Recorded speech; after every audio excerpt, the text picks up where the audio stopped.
자, 첫 번째 썰 한번 가보도록 하겠습니다. 댓글 컨텐츠고 영상 제목: 국악을 전공한 33살 백수녀도 소개받은 적이 있습니다. 얼굴은 예뻤는데 대화가 안 통해서 라는 영상이 달린 댓글입니다. 제가 최근에 다른 썰 중에 좀 선자리 같은 것들, 뭐 많은 소개팅이라 하지만 사실상 선입니다. 나이 먹고 만나는 건 선이에요. 특히 이제 여자 나이가 이제 계란 한 판 지나갔으면 선이 맞습니다. 소개팅에서는 보통 이제 좋아하는 거 싫어하는 거 뭐 이런 거 취미 같은 거 물어보잖아요. 근데 선짜리는 다짜고짜 너 돈 얼마 버냐, 어디 사냐, 나 먹여 살릴 수 있냐, 나 먹여 살려면 돈 많이 벌어야 되는데, 왜냐하면 나 때려칠 거거든, 약간 이런 식이거든요.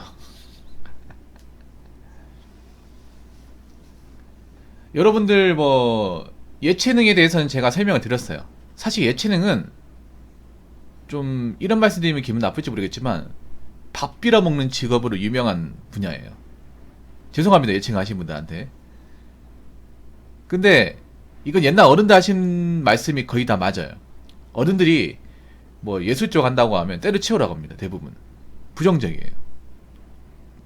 물론 돈이 많은 집안은 다르겠지만 자녀가 뭐 음악 미술 같은 거 하겠다고 하면, 특히 남자가 그런 거 하겠다고 하면, 아니 사내 자식이 할 게 없어가지고 그딴 거 아니야? 그래가지고 밥 벌어먹고 살겠냐? 이거 하하가 되겠다고? 이거 음악을 하겠다고? 아직 매운맛 못 봤구나, 이런 식으로 좀 혼나거나 아니면 이제 집안에서 반대를 많이 받거든요. 근데 어른들 하신 말씀이 틀린 말이 아니에요. 맞는 말이에요. 왜냐하면 예술로 뭐 배워가지고 잘된 사람도 있습니다. 근데 그 잘된 사람은 정말 소수고, 사실 절대 다수의 사람들은 일반 직업 가지는 사람보다 훨씬 더 적은 모습을 받거나 힘들게 살아요. 힘들게. 예를 들어 뭐 음대 같은 경우에는 뭐 그런 좋은 연주자가 되거나 아니면 이제 어떤 그런 음악단 같은 데 못 들어가면 할 게 없어, 이게. 야, 가수로 데뷔하는 게 아닌 이상 할 게 없어. 뭐 가수로 데뷔하기 쉽겠습니까? 아니면 뭐 미술 같은 거 한다고 치면, 여러분들 미술 같은 경우에는 대기업에서 거의 안 뽑아요. 디자인 계통이 별로 없어요. 그래서 일반 조그만 그 디자인 회사 가가지고 박봉이 월급 받습니다. 근데 한 웃긴 게 뭐냐 하면, 미술하고 음악이 굉장히 인풋이 많이 들어가거든요. 돈이 많이 들어요. 일반 사교육보다 훨씬 더 많이 듭니다. 그리고 대학교도 비싸요. 학비도 비싸고 장비도 비싸요. 그런데 그렇게 뭔가 많은 돈을 투자하는 것에 비해서 벌어들일 수 있는 거는 많지가 않아요. 그래서 남자분들은 예체능 했다가 접는 분들이 꽤 많아요. 딴 거 하는 분들이 많습니다. 제가 아는 사람들 중에서도 많이 있고, 제가 학교 다닐 때 이제 미술 전공하는 애들이 좀 많았거든요. 남자분들이 좀 많았는데 그 중에 미술을 계속하고 있는 사람은 거의 없어요. 남자들은.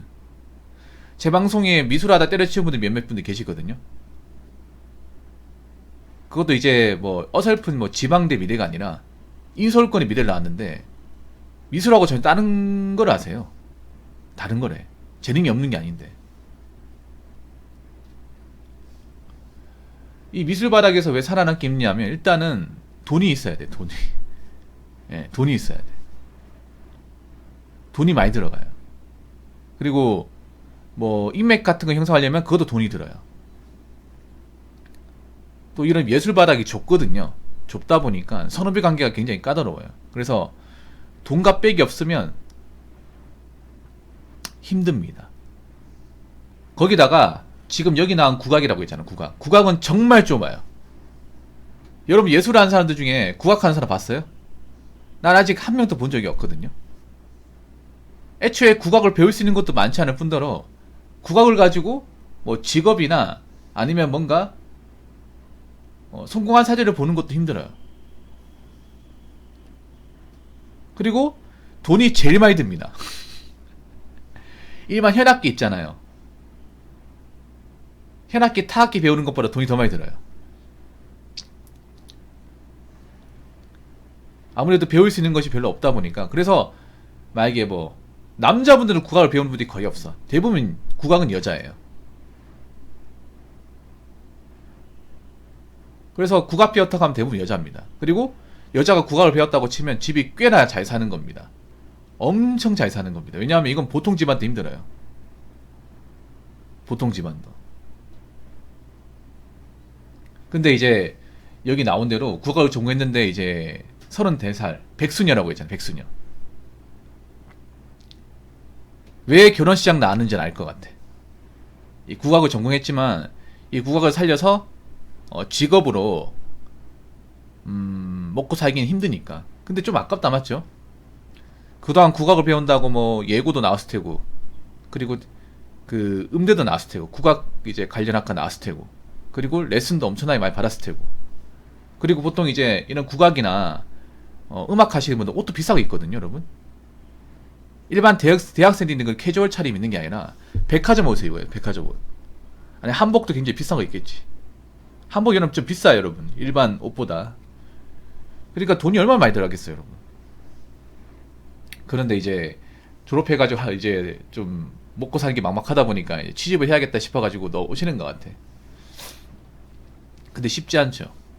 근데 어떤 분이 저한테 이런 댓글 달았습니다. 한번 읽어보도록 하겠습니다. 붕어 형님은 예술하는 사람에 대해 편견이 좀 있으신 것 같습니다. 다 케바케입니다. 모든 인간은 케바케입니다. 편견이 있다는 거 인정합니다. 부정하지 않습니다. 근데 왜 편견을 가지게 되었을까요?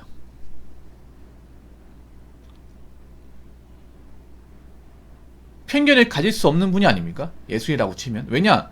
예술로 잘 되는 사람이 소수다 보니까. 잘 되면 돈을 많이 벌고 유명해지는 거 맞아. 그런데 여러분 우리가 미디어에서 보는 그런 예술가도 보고 판단하시면 안 됩니다. 그런 사람은 전체 예술하는 사람 중에 0점대예요.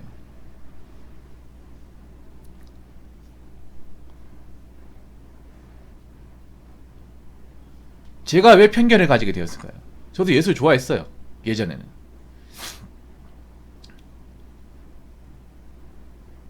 이 편견이라는 게 왜 생기냐 하면 한두 가지 케이스로 편견이 생기는 게 아니라 여러 가지 케이스가 중첩이 되면서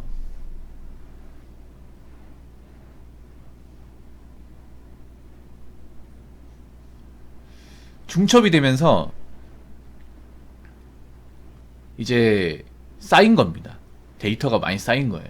한두 명만 가지고 판단하는 거 아닙니다. 확률적으로 얘기하는 거예요.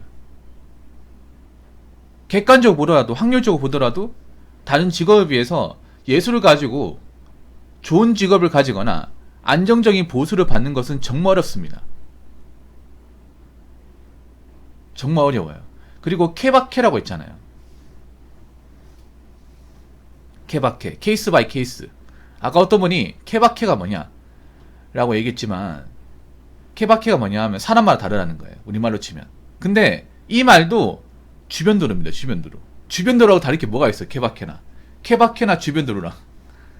아니 여러분 생각해봐. 케바케라고 하더라도 자 케이스 바이 케이스라고 했죠. 근데 잘된 케이스보다 안되고 실패하거나 잘 안된 케이스가 월등하게 많은 데가 미술 아닌가? 미술이나 예술 분야 아니에요? 음악하고.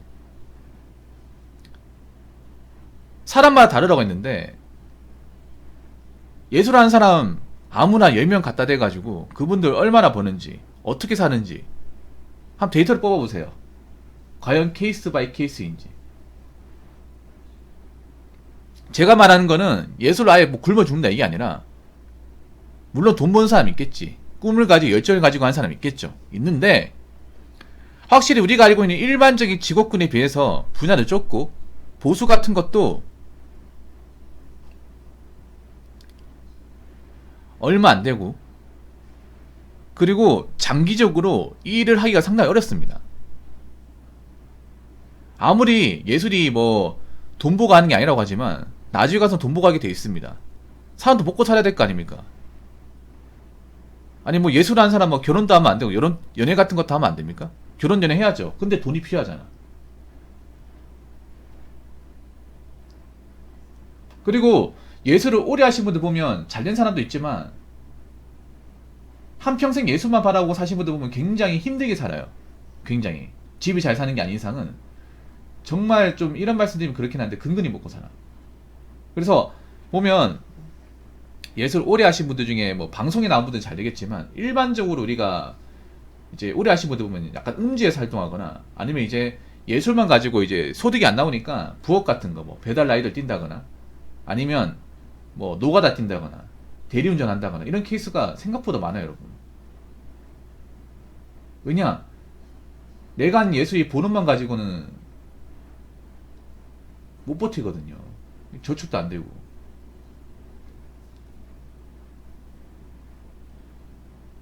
무슨 뭐 예술 같은 분야에 회사가 엄청 많은 것도 아니고 뭐 급여가 이렇게 딱 정해져 있는 것도 아니고 굉장히 추상적이지 않습니다. 물론 제가 아까 말씀드린 대로 잘 되는 사람도 있긴 해요. 근데 그 잘 되는 사람이 너무 소수야. 말도 안 되게 소수예요. 아니 잘 되지 않더라도 어느 정도 밥은 먹고 살아야 될 거 아니야. 소득은 나야 될 거 아니에요. 근데 그 소득적인 부분이 받쳐주지 않는 게 예술적인 분야예요. 그래서 저는 항상 얘기했잖아요. 정말 집이 잘 사는 게 아니면 저는 예체능 같은 거는 안 하는 게 좋다고. 취미로 하는 게 좋다.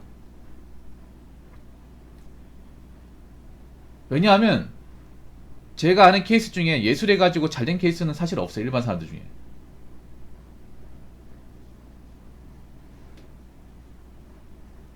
없습니다. 굉장히 힘들어요, 여러분. 그렇기 때문에 뭐 본인이 케이스 바이 케이스라고 했지만 예술로 이렇게 전공해가지고 먹고 살기 힘든 건 사실입니다. 어떻게든 뭐 예술이 직업을 시켜가지고 그걸 이제 돈을 벌어서 우리가 이제 먹고 살고 미래를 구상해야 되는 건 마찬가지지 않습니까? 예술을 하는 사람도 무시하는 게 아닙니다. 무시하는 게 아니에요. 그런데 현실은 현실이야. 사람이 꿈을 먹고 살 수는 없잖아요.